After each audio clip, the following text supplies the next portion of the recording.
Bonjour à tous. Je suis donc Rosanel Gouache. Je suis ravie d'être parmi vous aujourd'hui. C'est une ville que j'affectionne tout particulièrement. Alors, je suis shopping spécialiste chez Google. Alors oui, shopping spécialiste, c'est un métier. Et non, je ne passe pas mes journées à faire les magasins. En fait, je suis responsable du produit Google Shopping pour la France, chez Google. Donc Google Shopping, je ne sais pas si vous voyez tous, c'est le comparateur de prix de Google. Donc ce sont les annonces produits qui s'affichent sur le moteur de recherche en haut des annonces texte. Donc voilà mon métier chez Google. Et marche pas non plus. C'est bon ? Vas-y. Là. C'est bon ? Ouais. Là, c'est bon ? Non, c'est pas bon. On va repartir là-dessus. Donc voilà, et avant Google, non, le son est pas bon, je crois. Est-ce que vous m'entendez ? Comme ça, c'est bien ?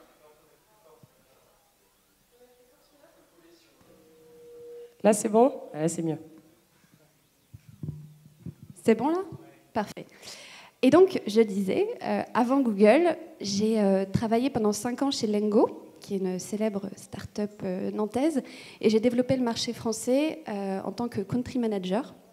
Donc, pour ceux qui ne savent pas ce que c'est Lengo, Lengo aide en fait les e-commerçants à diffuser leurs produits sur les comparateurs de prix et marketplace comme eBay, Amazon ou encore Google Shopping.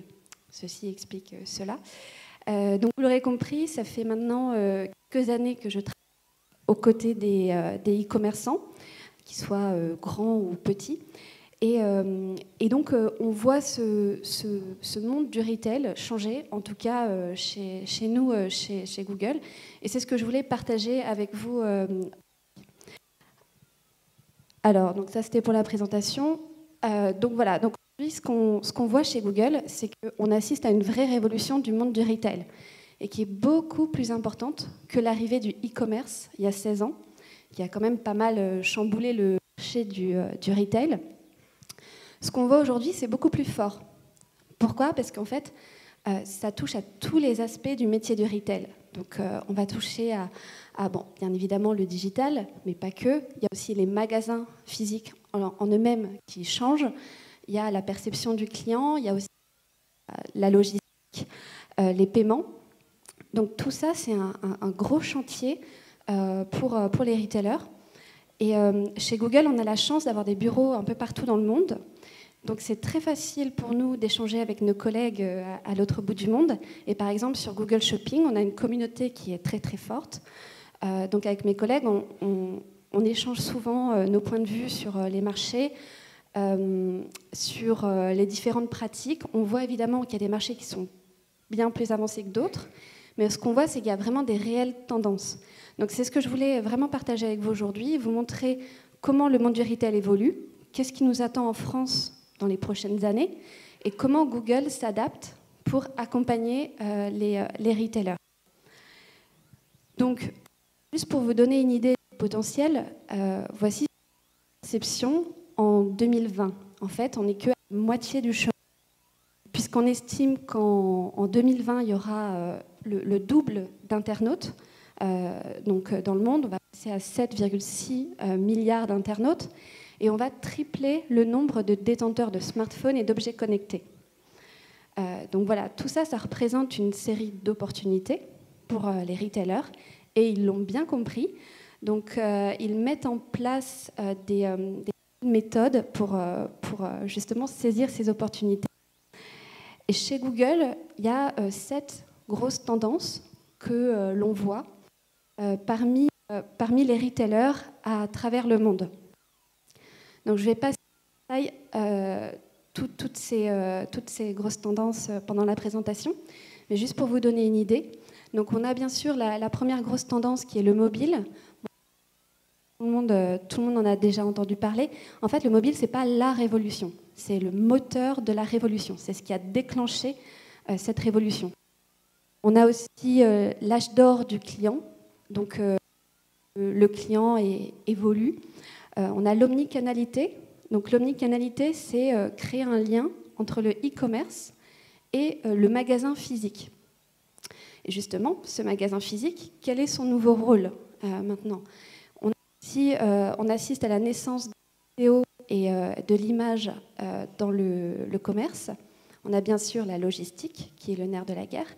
Et enfin, on a des nouvelles technologies qui sont en train de réinventer le commerce et sur lesquelles Google travaille également. Donc j'y reviendrai à la fin. La première chose, le mobile. En fait, le mobile, c'est le nouveau sixième sens du client. Il est doté d'un nouveau pouvoir. Donc grâce à ce mobile, en fait, il est maintenant omniscient. Il sait tout sur tout.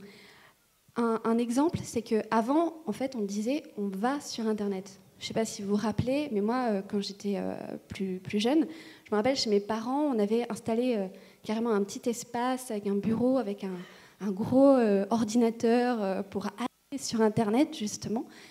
Et quand je rentrais des cours, à l'époque, ça fait 10 ans que j'ai fini mes études, à l'époque, je n'avais pas de téléphone, de smartphone ou d'ordinateur portable à la fac. Donc je rentrais, j'allais sur Internet après les cours ou le week-end. Là, aujourd'hui, maintenant, on vit avec Internet, on est connecté à Internet, et notamment grâce au mobile. Donc chez Google, évidemment, vous savez qu'on a plusieurs plateformes, dont Android, qui est une plateforme très répandue sur mobile. Ce qu'on constate, c'est qu'on a environ 150 interactions par jour avec son mobile. Alors je vois dans le public certains qui font des gros yeux, ça semble beaucoup. En fait, non. Je vous invite d'ailleurs, il y a des petites applications qui existent pour comptabiliser le nombre de fois où on interagit avec son mobile dans la journée. Vous verrez qu'on n'est pas très loin du compte.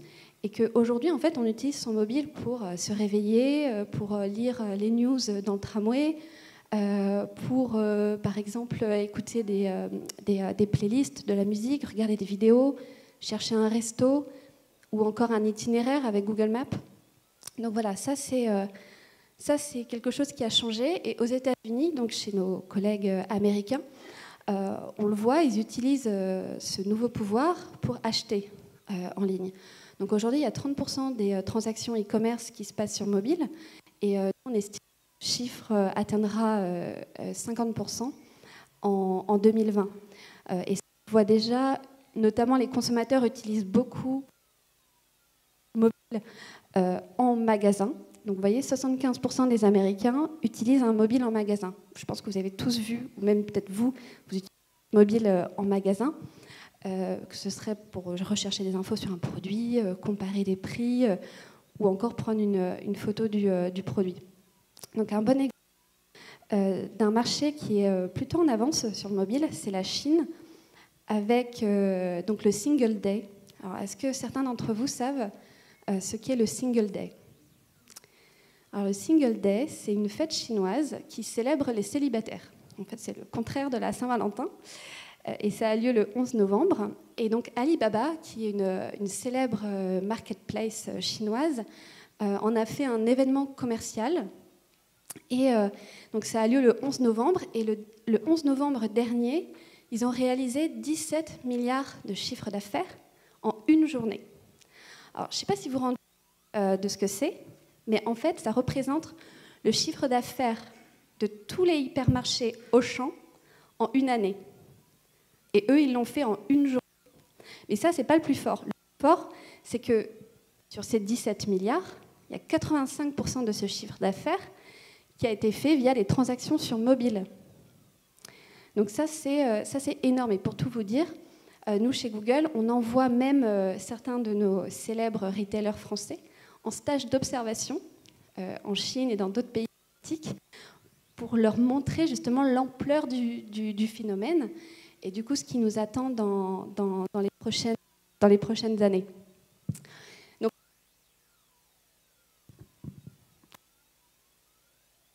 le micro, ah si. L'âge d'or du client, donc là, en fait, on sait qu'avant, le consommateur, il recherchait un prix du choix ou de la proximité. C'était ça qu'il faisait avec son ordinateur ou même son mobile avant. Et d'ailleurs, la grande distribution était, quand vous regardez la stratégie de communication de la grande distribution, on voit que c'est un peu ça. C'est Leclerc, c'était la recherche de prix, qui est le moins cher. Auchan, c'était là où il y a le plus de choix. Mais ça ne suffit plus. Le consommateur, maintenant, il recherche autre chose, parce qu'il a ce nouveau pouvoir du mobile. Et du coup, maintenant, il recherche des avis, des recommandations sur les produits, soit de ses proches, soit d'autres internautes, ou des services qui vont être beaucoup plus personnalisés pour lui. Donc, un bon exemple, je vais vous montrer cette vidéo d'une marque qui a très bien compris qu'on devait offrir des services beaucoup plus personnalisés à ses clients.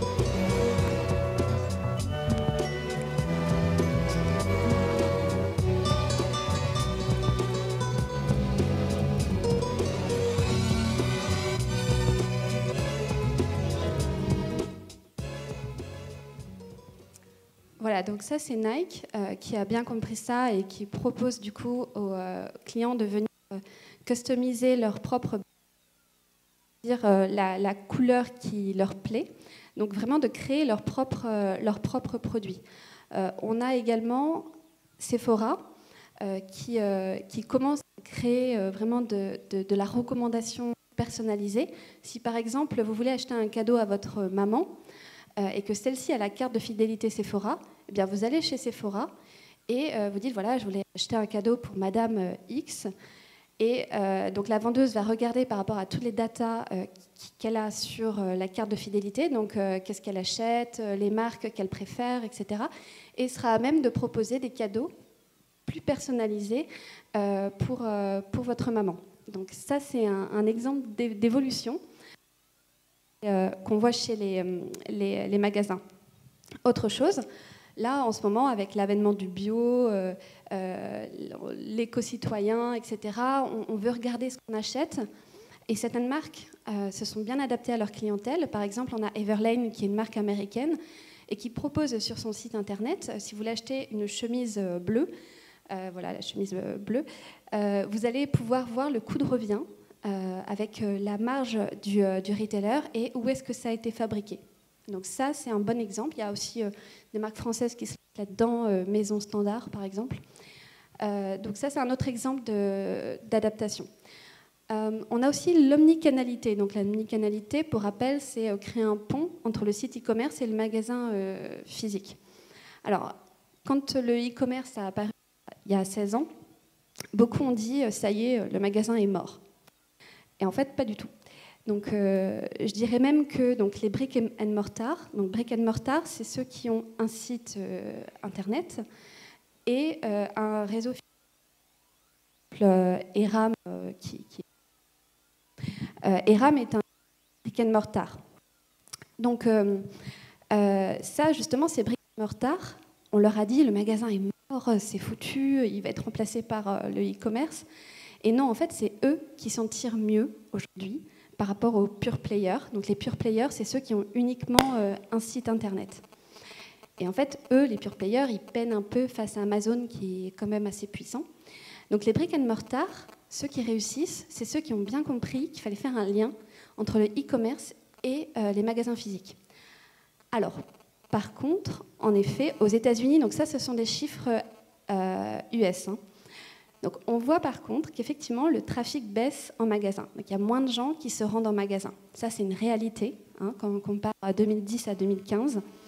Par contre ce qu'on voit, c'est que le panier moyen augmente. Alors comment ça se fait? Ça c'est parce qu'en fait les gens préparent leur achat sur Internet avant de se rendre en magasin. Et comment on le sait puisque Google a lancé Store Visit.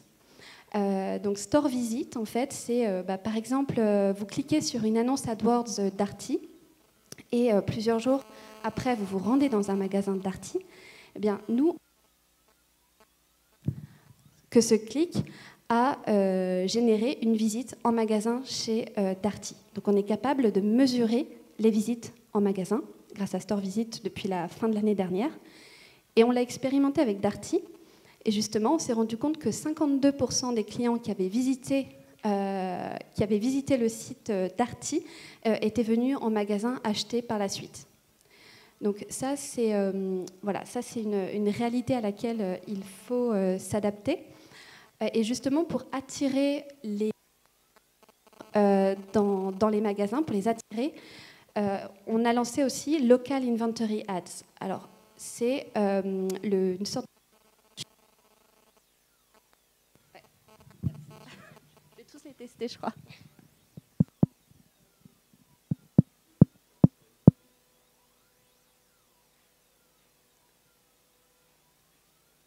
Là, c'est bon? OK. Donc, Local Inventory Ads, c'est une sorte de Google Shopping géolocalisé. Donc, Conforama l'a mis en place. Vous pourrez faire des tests sur votre mobile ou sur votre ordinateur. Si vous cherchez une machine à café à acheter, donc Google Shopping va vous proposer des annonces produits.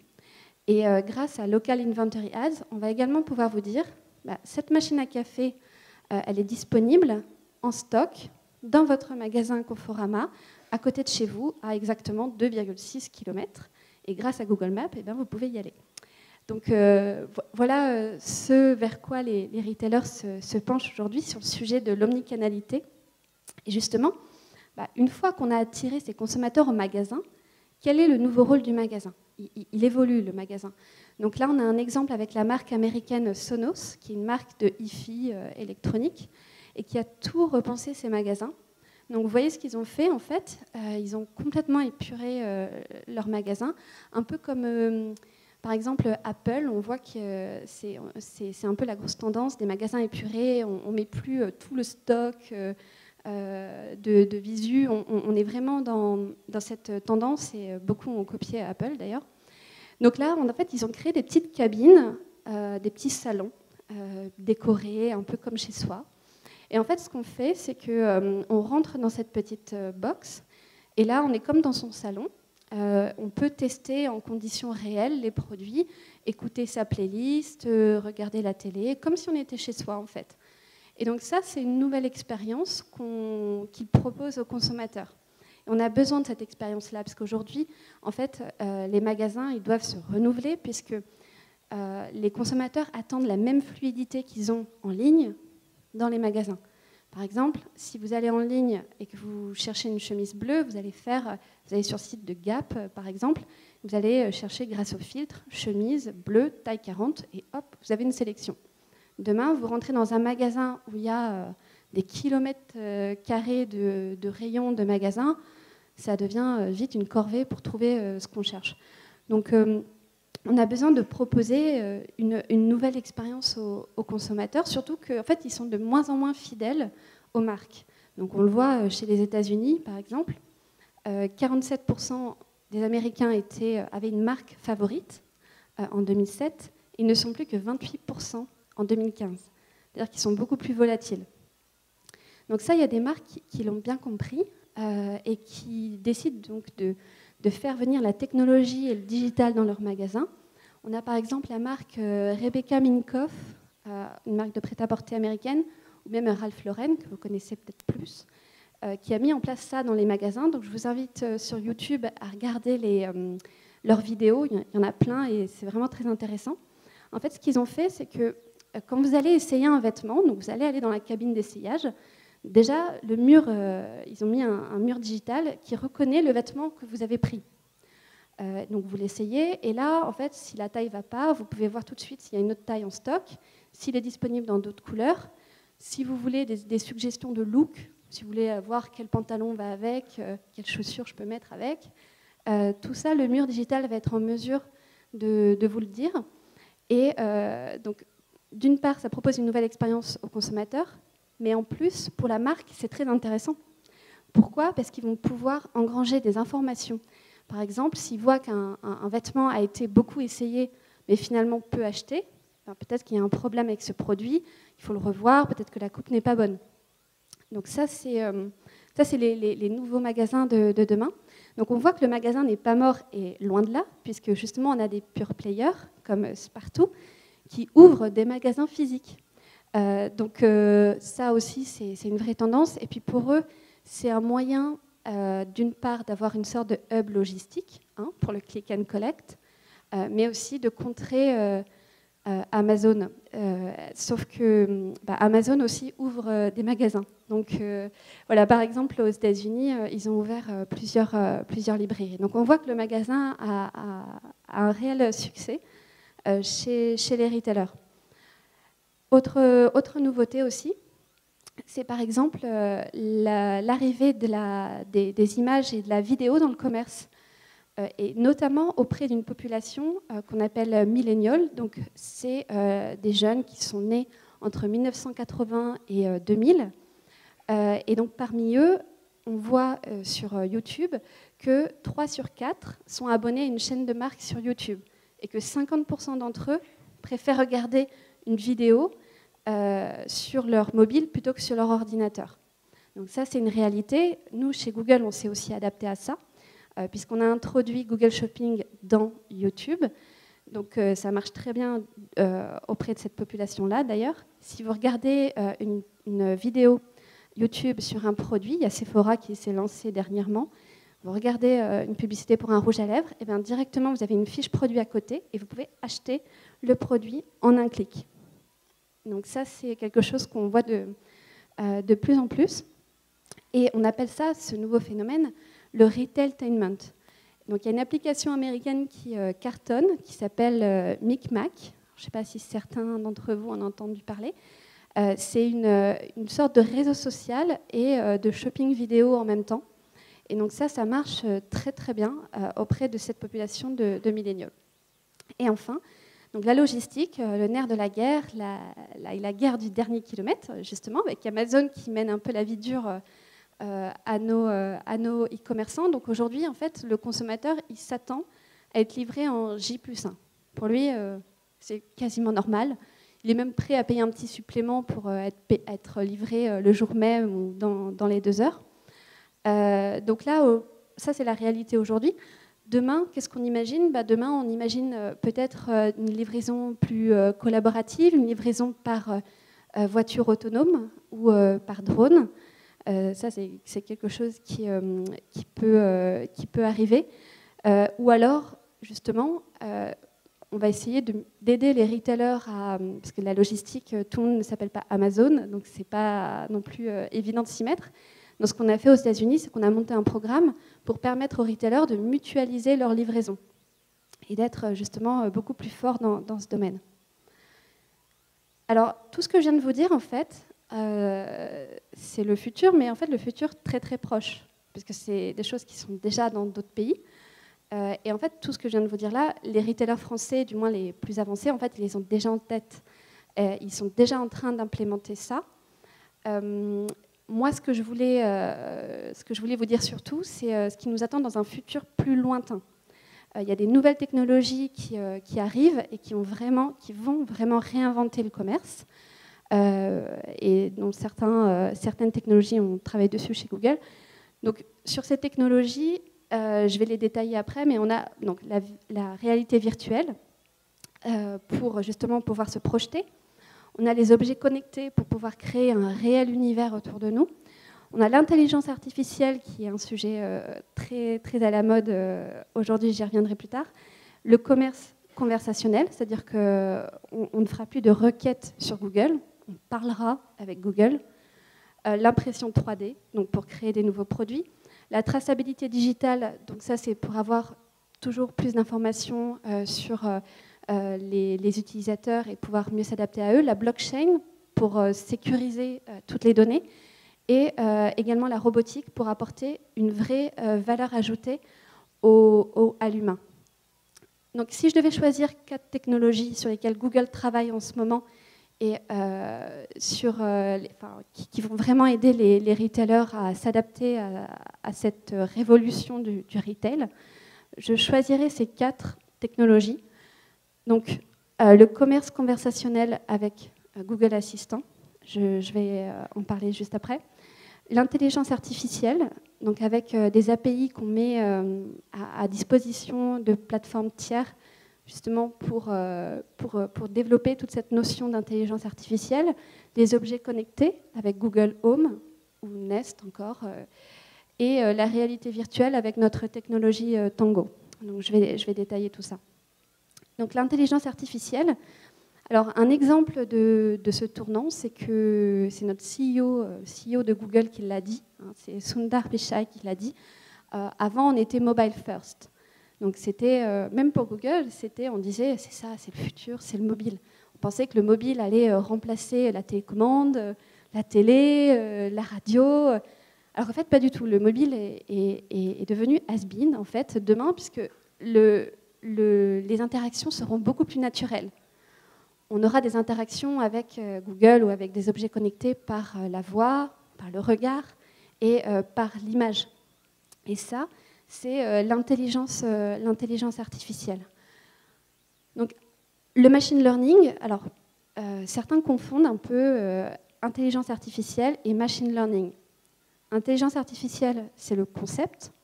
Et le machine learning, c'est le procédé.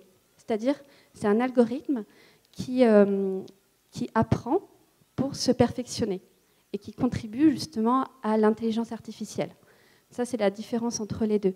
Et un bon exemple de machine learning dans le domaine du commerce, c'est cette fois Amazon qui l'a mis en place. Donc, je vous laisse découvrir la vidéo.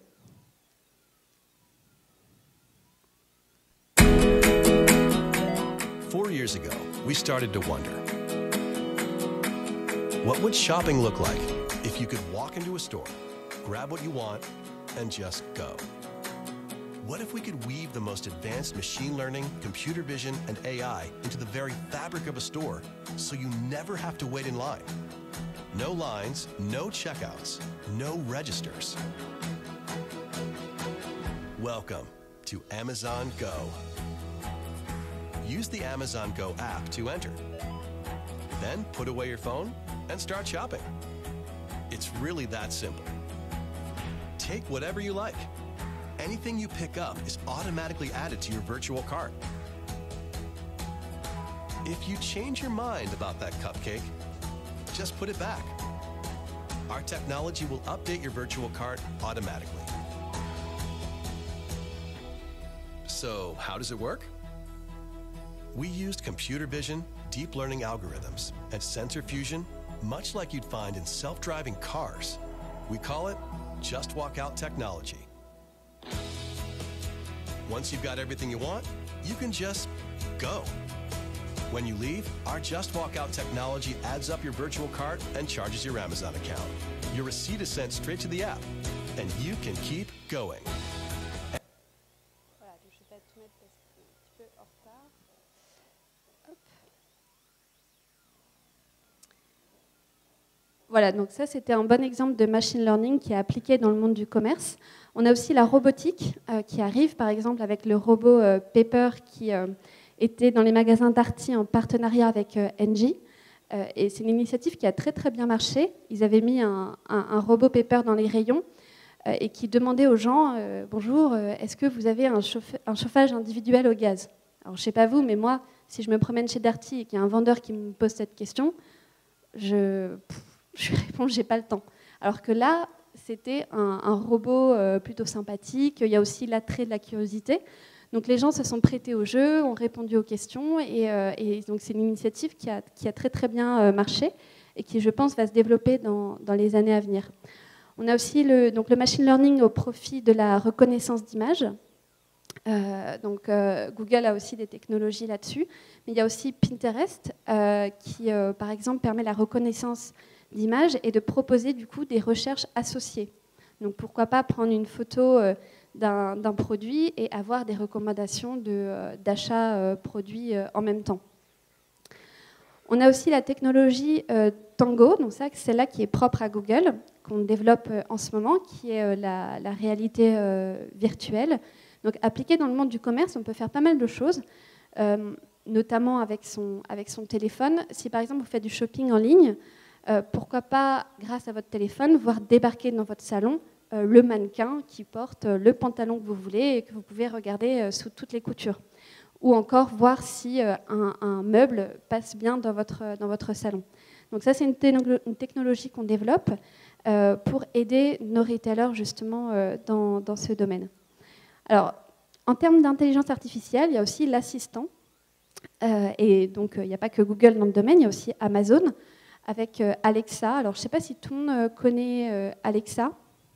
Alexa, en fait, c'est une sorte de box que vous mettez dans votre salon et qui peut répondre à toutes sortes de questions ou même réaliser des achats en ligne pour vous sur Amazon grâce à la voix.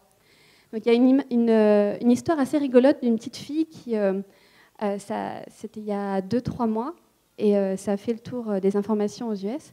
En fait, c'est une petite fille qui parlait avec sa maman et elle parlait d'une maison de poupée.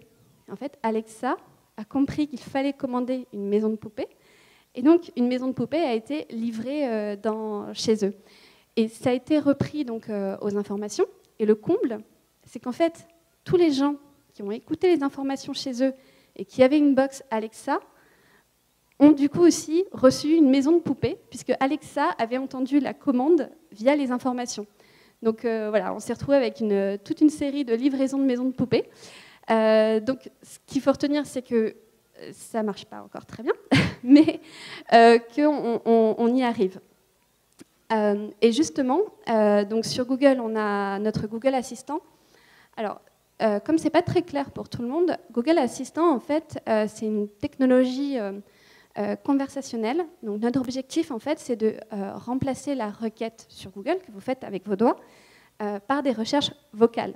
Donc, par exemple, aux États-Unis, où ce marché est quand même un peu plus avancé sur Google, 20% des requêtes sur Google sont déjà en fait, des recherches vocales.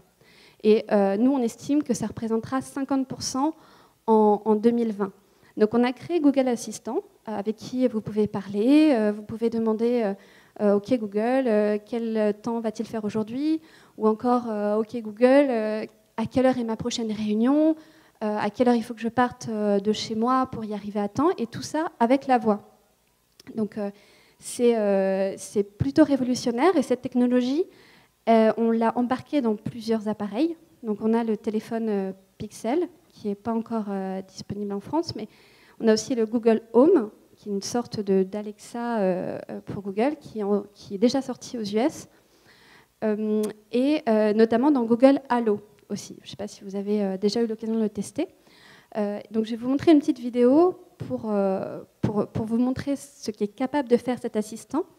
Et demain, on imagine qu'on pourra éventuellement se servir de cet assistant aussi pour acheter et commander des articles par la voix.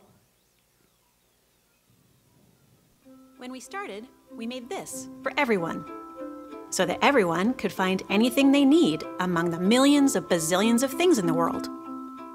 Today, it seems like sometimes it's easy to feel like you need a little help with the stuff just in your own world. Your photos, phone, videos, calendars, messages, friends, trips, reservations, and so on and so on. Wouldn't it be nice if you had some help with all that? Wouldn't it be nice if you had a Google for your world?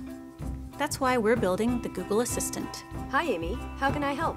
You just ask it what you need. Okay, Google, what do I have to do today? And your assistant understands and helps you out. You can even carry on a conversation with it. How long will it take to get to downtown Chicago from home? Here you go. What restaurants are there? Book a table at Cortino Restaurant. Sure. And the assistant is always there for you. So if you're on the road, you can ask it where to fill up. And if you're at home, you can ask it to play some music. Or if you're in a chat with a friend, it can show you what's playing tonight. It's like your own personal Google. Naturally, anything you share with it is safe and secure. And the more you use your Google Assistant, the more useful it becomes. Remember, my byte combo is 326. Got it. And soon, you'll be able to access it from all sorts of places, so it will be everywhere you are. We made this for everyone. And today, we're making this just for you. Hi, how can I help? Meet your Google Assistant.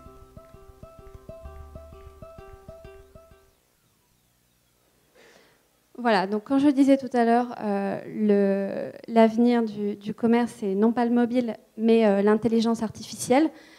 Google Assistant est une bonne représentation de ça.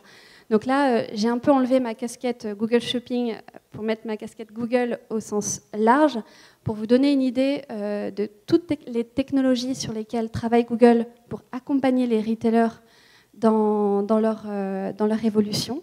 Et c'est ce qui nous attend, en tout cas dans les prochaines années. Voilà, donc c'est sur ce champ des possibles que je vais vous laisser. Je crois qu'on est un peu short pour les questions. Donc, de toute façon, je reste là, je suis dans les parages. Donc, vous pouvez bien sûr venir me poser toutes vos questions juste là, et je suis là jusqu'à ce soir. Merci beaucoup pour votre attention.